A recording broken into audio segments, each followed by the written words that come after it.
Welcome, in front of me is a TCL 20 Pro, and today I'll show you how to enable the power saving mode. And to get started, simply pull down your notification panel and look for the toggle, which for me looks to be right over here, battery saver.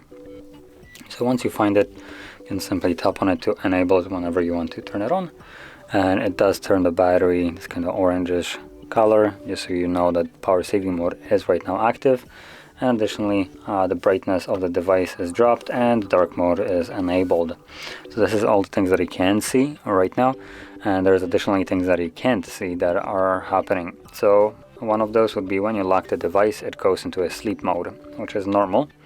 But what's not normal is now that it's going to go to sleep mode, it's going to disconnect from Wi-Fi and mobile data when the device is in power saving mode. So this way it will preserve battery, but you won't be getting any kind of notifications that would require internet connection. Now once you disable the power saving mode, everything will go back to functioning just normally. So again, in sleep mode you will still receive notifications and stuff like that. So anyway, this is how you would enable it, and if you found this very helpful, don't forget to hit like, subscribe, and thanks for watching.